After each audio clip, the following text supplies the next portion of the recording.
Are Locked On Spartans, your daily podcast on the Michigan State Spartans, part of the Locked On Podcast Network, your team every day.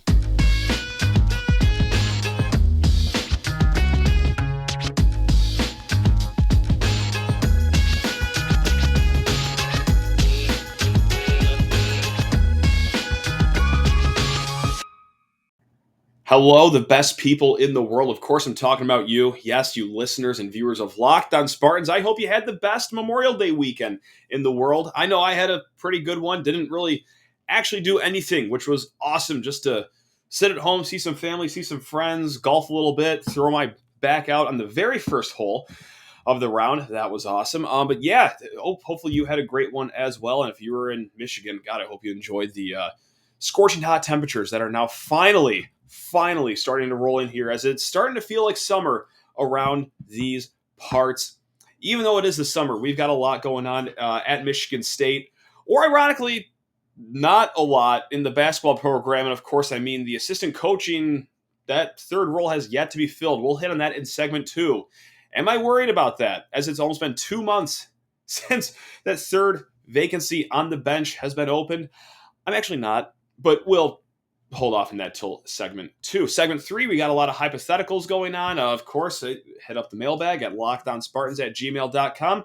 And segment 1 is, this actually came out before the weekend. The fine folks at The Athletic, they had an awesome piece asking college agents anonymously what they thought about a whole lot of things in college football, of course, but namely the Mel Tucker extension. $95 million, 10 years, and yes, some anonymous scouts had some things to say about it. So, of course, I'm going to have some things to say about it. Yeah, I got to defend my guy Mel Tucker here. But before we get to that, hey, I just want to thank you all for making Locked On Spartans your first listen every single day and kicking off your week with us. That's right, your team in green and white every single day this week. Tuesday, Wednesday, Thursday, Friday. And then next week, we're going down to 3 days a week. Sometimes we might mix in like a 4th episode. And if it's a crazy week, yeah, we'll do 5 episodes. But as college sports get a little slower, we are going to go into our off-season programming, so that'll be next week. Shows will be ideally out Monday, Tuesday, Thursday, but you know how often we like to call audibles here on the Locked On Spartans program. So, yeah, just a little programming note there before we go any further.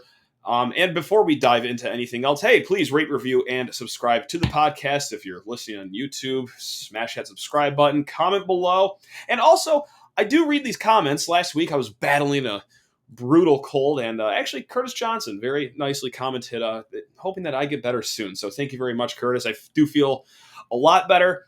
Yeah, little tip to parents out there, or future parents, or just human beings in general. I'm not saying I did this necessarily, but if you're going on a walk with your kid that has a very runny nose and you're battling allergies, and you put his Kleenex in your right jacket pocket, and then your Kleenex in your left jacket pocket, don't forget what one to blow your nose into, because I think that's how I got my cold, by mixing up the pockets with the Kleenex and blew my nose into toddler-soaked tissue. So that's how yours truly lost his voice last week by a cold that started by that. Probably way too much information, but I don't believe in that whole sort of thing, because you guys are the best, and you deserve to know every tip that I got about parenthood.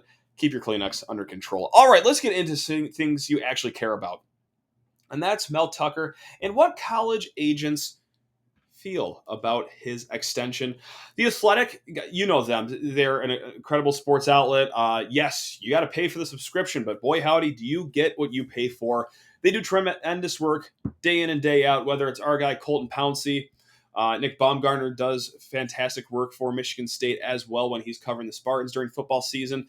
And also Chris Vanini and Nicole Arbach, that's right, friend of the program. They combined forces to do this little article here, this little piece asking, I think it was 5 or 6 anonymous college coaching agents, what they thought about a lot of things in college football. And yes, the Mel Tucker extension, that $95 million 10-year extension, was directly asked. Like, this wasn't really beating around the bush whatsoever. So let's get into it. The question was, quite simply, what are your thoughts on long-term deals like the ones to keep Mel Tucker at Michigan State and James Franklin in place? James Franklin, similar contract situation as Mel Tucker. Of course, it's different because, well, yeah, James Franklin has been at Penn State for quite some time, and he's built Penn State to be a respectable program. He's gone to Indy once. So Mel Tucker was a little different. After 2 years, they're shoveling money and throwing it in the Mel Tucker locomotive. So they ask college agents about that. And I pick out two that I just want to go over right now. Because the other three agents, like, they had something to say, but nothing really fun to talk about, for lack of a better term. So what did agent number one have to say after he talked about a little bit about Penn State? He said, who other than Penn State would give James Franklin a 10-year deal? So what if he leaves? You'll get another one. You're Penn State. You can get another good coach. And then he goes on to say, with Tucker, if you want to give him that deal after he beats Ohio State, then I get that. You get it on a Saturday morning, and then you get smoked? Not even competitive? I think most of the select directors just have no guts. Now, for anyone that has forgotten, I don't suspect that you have forgotten, but yes, Mel Tucker signed that extension, and it became official the day before Michigan State went down to Columbus to play Ohio State. Michigan State did not cover the spread against Ohio State, and that's all I'll say about that game. I think you know what happened there. Ugh, yikes. Okay, so let's. I'm just going to tackle that really quick. That's fair. That the timing, in hindsight, not great. That you signed this almost near $100 million deal, and then it's 49-0 at halftime against Ohio State. Tough look in hindsight, of course, but look, let's also go back to what was happening at the time. This wasn't a rumor for 2 days here, right? Like, it was a thing for the better part of a month once Bruce Feldman floated out the rumor that LSU has interest in Mel Tucker when the offseason comes. That was floated out early to mid-October, so it has been a month now that this has been hanging over Michigan State's head, Mel Tucker's head. You got the Free Press coming out with that ridiculous headline before the Michigan game that, Mel Tucker is just causing a distraction to his team by not addressing contract extension concerns. Like, okay, so what?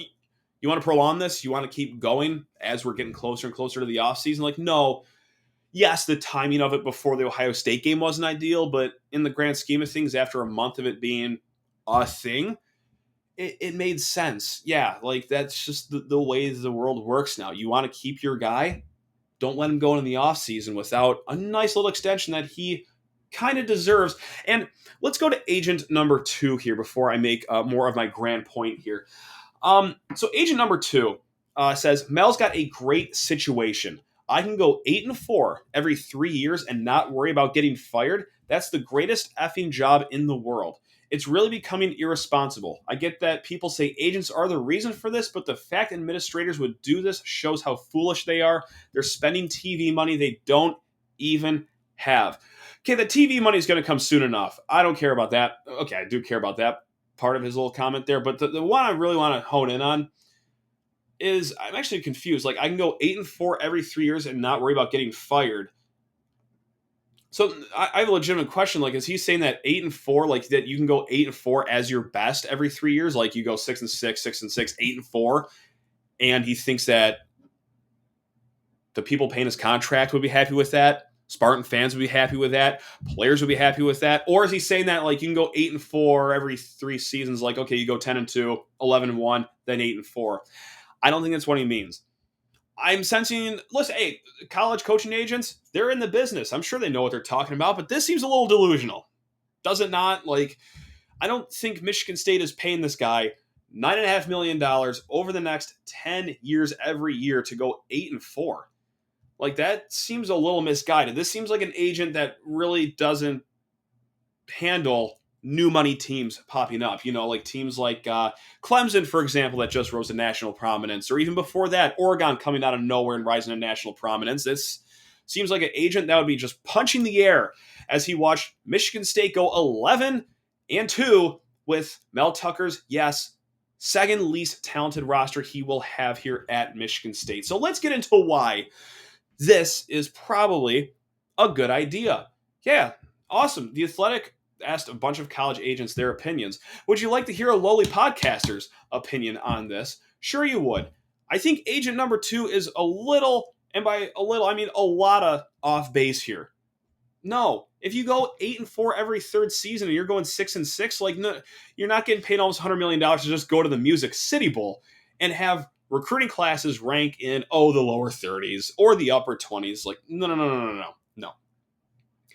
Mel didn't get paid for solely what he accomplished either last year. Like, he didn't just get paid for beating Michigan, like a lot of the Wolverine fans like to say.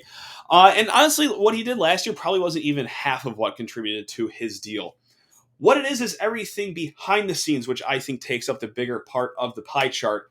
He knows exactly what needs to get done at a place like Michigan State to get the Spartans to the top of the national landscape.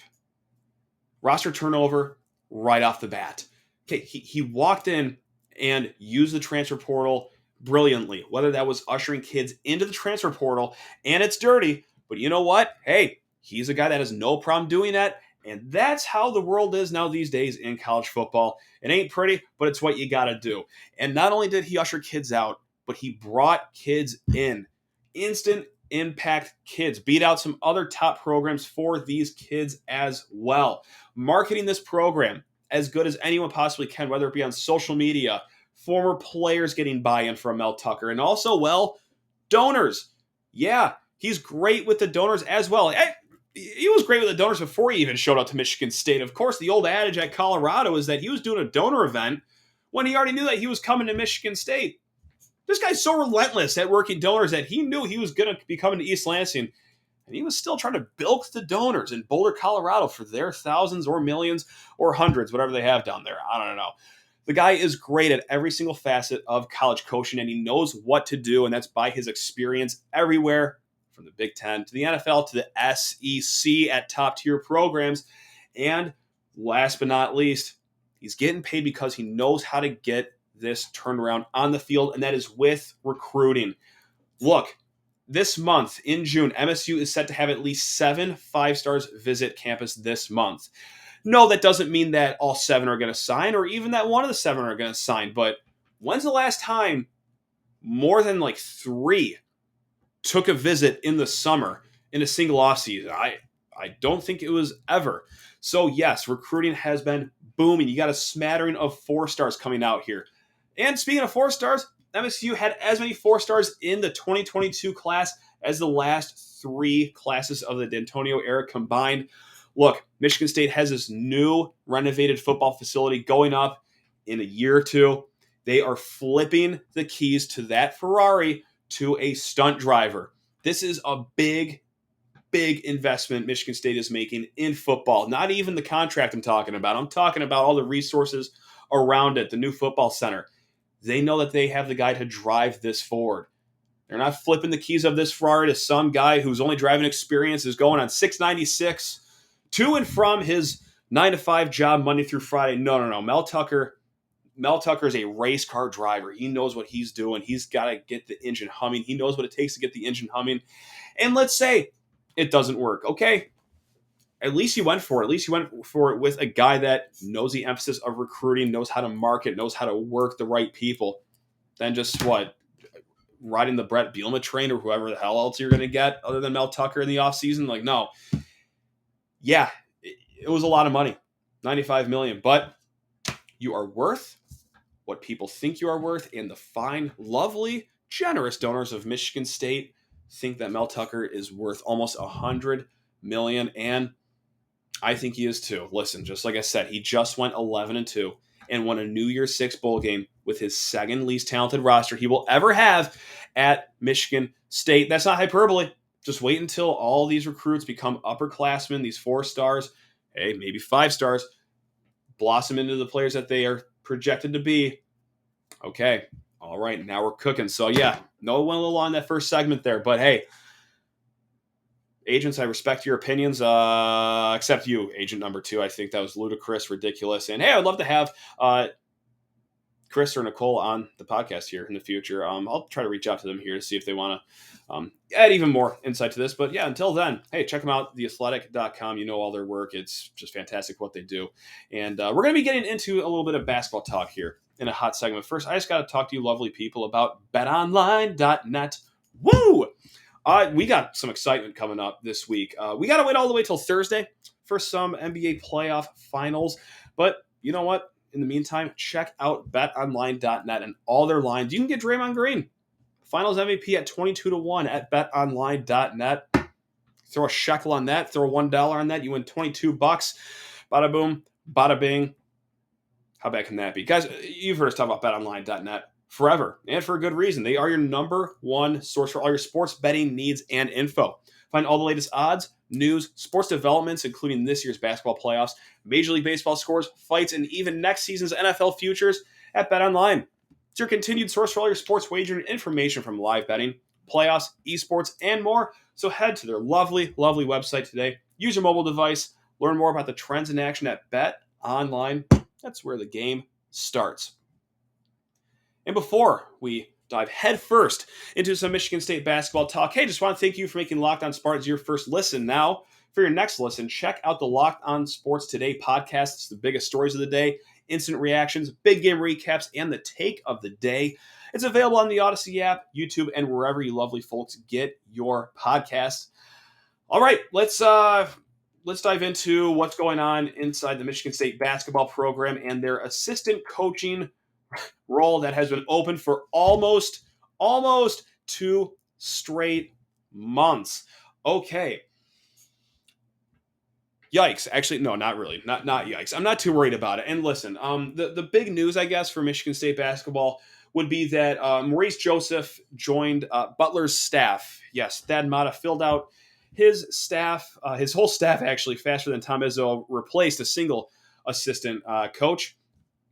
But I'm not too bothered by that. And why I bring up Maurice Joseph is because that he was on the short list of assistant coaching candidates for this role. It was going to be Maurice Joseph. It's going to be Chris Fowler out of Northern Arizona. It's going to be Thomas Kelly out of Western Michigan. And also Tum Tum Nairn's name was thrown around as well. So Maurice Joseph, he is off the board. Now, I'm not concerned for 2 reasons. The first one is because I think he's off the board because I think the board's closed. Izzo spoke with Audrey Dahlgren. She is the sports director at WLNS. And he said he was down to 3 guys, all with MSU ties. Now, I know I just gave you 4 names, Maurice Joseph being one of them. Maybe Tum Tum wasn't actually part of this like I thought it was or like I've been told. And that's fine. But also, more importantly, Izzo told Audrey Dahlgren that this was all going to wrap up within the week. This interview was done late last week. I think the guy knows that he has the job of those 4 names. And obviously, Maurice Joseph, not one of those names. So, yes, I don't think this was a Maurice Joseph spurning MSU for a Butler chance and Izzo just sitting on his hands and just letting these guys take jobs elsewhere. No, Izzo has the guy, and I think they're waiting for after the Memorial Day weekend to announce who this assistant coach is going to be. Heck, if you listen to this podcast on Tuesday during lunch, it could very well be announced already. Do I know the heavily rumored name? Yes, I do. But do I want to wake up tomorrow morning with a horse's head at the foot of my bed because I spoiled it? No, not necessarily. I'd like to not have Tom Izzo call someone and have him put something horribly malicious in my mailbox. Like, I don't know. Is that service that anonymously mails fecal matter to people still up and running? I don't know. If they are, they could be a sponsor of this show. I'd be a great customer for them. Yeah, so I think it is going to be here pretty close. Now, the other thing I'm not worried about, and I know this took forever to get a guy named, should he be named Tuesday or Wednesday or next Friday for all I care, it actually doesn't really bother me that this took this long to fill out the 3rd assistant role on the bench. Yes, I know I've joked about it. I know that last week I said, hey, let's get an update with the MSU assistant coaching search, and then I played like the cricket sound effect. But no, on a real note, like I can't be that bothered by it, and here's why. It's actually what he just told Audrey Dahlgren, is that the 3 guys that he was considering all have MSU ties. And it was always going to be that way. And with that said, I don't think any of those guys I just named, quite honestly, I don't think they're hot commodities for much other big programs. I don't think, Kentucky is calling the phone of Thomas Kelly or Tum Tum Nairn necessarily, or Chris Fowler, wondering how fast they can get there. Sometimes this is just how it works in assistant coaching. Like, a job opens up at a place you're familiar with, and that is where you're going to get called to. Not a place that you have no idea the coach or the program or anything like that. it's always just going to be, it was always going to be a guy with Michigan State ties, whether they were a grad assistant with Tom Izzo, a former assistant coach, Tom Izzo, a former player for Tom Izzo. It was always going to be that. So with that said, Izzo had time to just kind of sit there. It's not like this is going to be a hot search and the names at the top of his head were at the top of anyone else's head. So yes, this was a methodical process. And I'm not saying this in a way to like dog these guys, like, oh, they're so underwhelming. Like, no, I have faith that Izzo can build a staff. I have faith that whoever he's going to hire is a great pick. Do I agree with how he attacked the transfer portal this year, or rather didn't attack the transfer portal this year?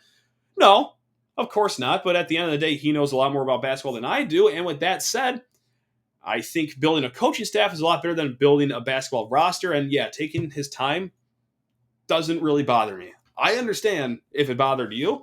I understand if you got a little impatient. Lord knows I'm very impatient with a lot of things, especially with my Michigan State Spartans. But no, I'm not really freaking out that it took this long to hire a guy, should they make a formal announcement some point this week. So just that.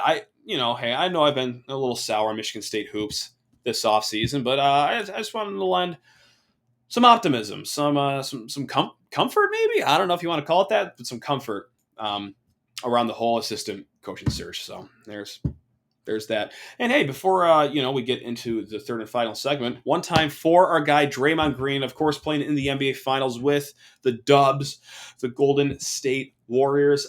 If he wins the Finals, yes, the NBA Finals, which right now at BetOnline.net, the Warriors are minus 150 favorites to win the series against the Celtics. As I knock on wood there, if they win, this would put Draymond Green in a 5-way tie for first place amongst active players with the most rings. Yes, it'd be his 4th ring. He'd be tied with, of course, teammates Steph Curry, Klay Thompson, Andre Iguodala, and then, Draymond Green would be number 4, and then number 5 is LeBron James. So yes, he would be one of 5 active NBA players with the most rings with 4. And also, historically speaking, if he does win that 4th title, he becomes one of just 31 players ever with 4 or more titles in NBA history. Way to represent Draymond Green. Obviously, massive fan of his. Not done talking about him just yet, actually, because there's a hypothetical question with him coming up next segment. But first, if you're listening to the podcast, we just got to take a short little break. And if you're watching on YouTube, we'll just roll right into it right now. So let's just get into it, shall we? Mailbag time. LockedOnSpartans at gmail.com. Got 2 sensational emails. First one is from Brian. He writes, does Michigan State add another player in the transfer portal? Now, he meant football. It was titled in the headline, MSU football questions. So he's talking football here. If so, who are your top 3 wish list of positions that you would want to see filled with a final transfer spot? Now, with that said, and this is all held to Justin Thind here. I actually DM'd him really quick before starting recording, like, hey, does MSU have one more spot?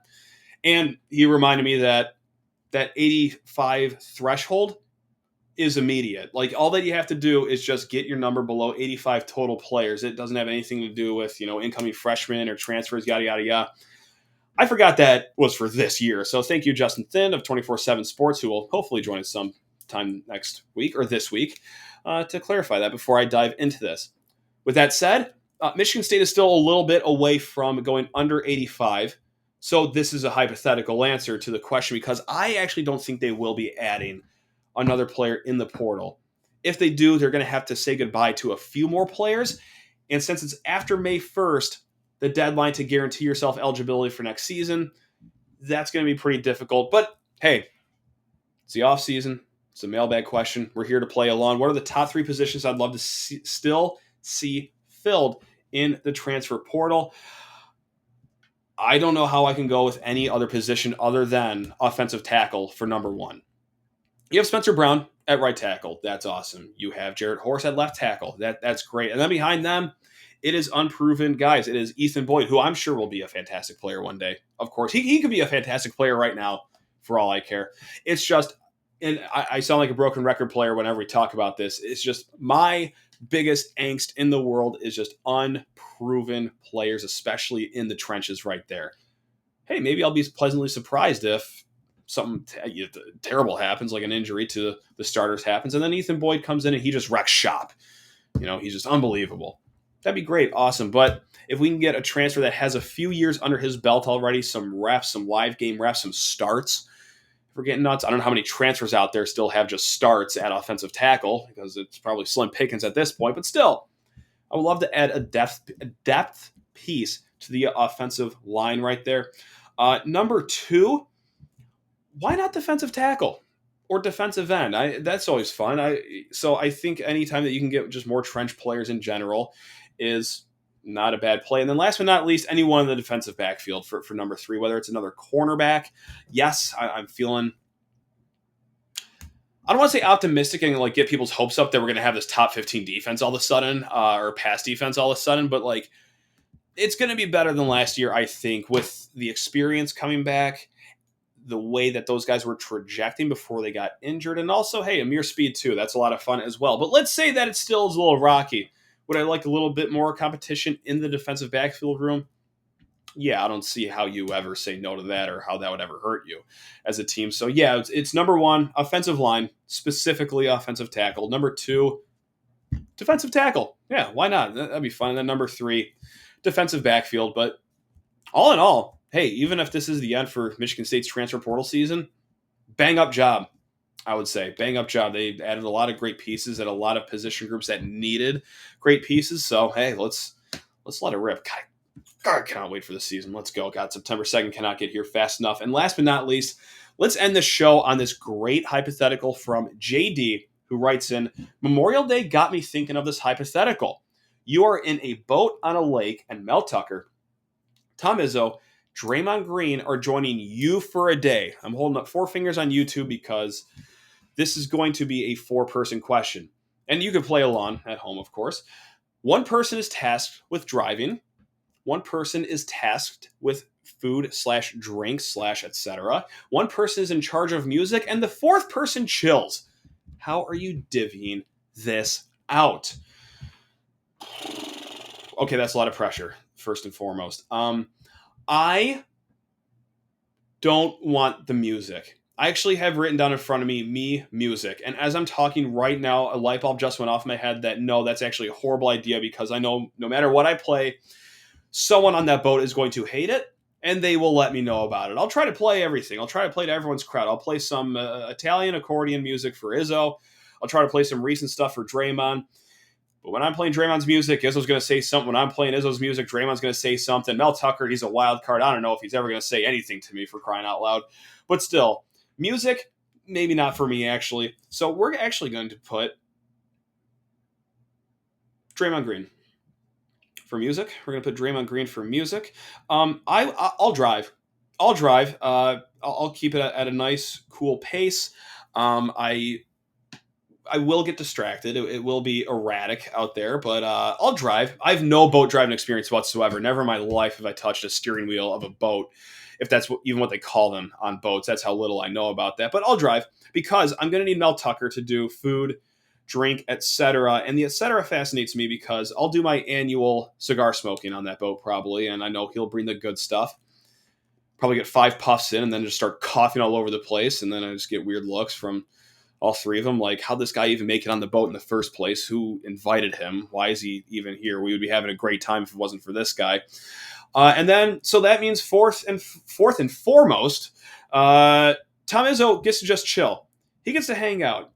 And I kind of like that, because if Draymond's just on the 1s and 2s, it's not like he's doing a ton of work anyway. They can just go back and forth with their stories, their trash talking, their conversation, because I would love nothing more in life than to just be a fly in the wall for a dinner, a car ride, or in this case, a boat ride, just for some Draymond Green and Tom Izzo interaction. And yeah, Tom Izzo, of course, strikes me as a guy, if you could just sit him down for a 5-hour boat trip on Houghton Lake, like he could do all 5 hours just by himself, just talking, and you will never, ever for a single second be bored. So yeah, that sounds like a dream right there. So if anyone has a boat and has connections to Mel Tucker, Draymond Green, Tom Izzo, I would love to actually put this theory to the test and test this out to see how fun it would be, and Also, how bad I could drive your boat. So I know I really sold myself there to be a captain of your boat that you would lend out, but hey, here we are. So, gang, this is the end of the show. Yeah, that kind of flew by. I feel like it always does here. Thank you so much for joining us and starting your week off of a nice Memorial Day weekend with us at Locked On Spartans. That's right. We will be back with 3 more shows this week. We will have Connor Muldowney eventually. Hopefully Justin Thinn to talk about this massive recruiting month for Michigan State. And then I'm still working on another person for Friday's show. If not, then hey, it's just me. If you got mailbag questions, please lockedonspartans@gmail.com. Keep it tuned here.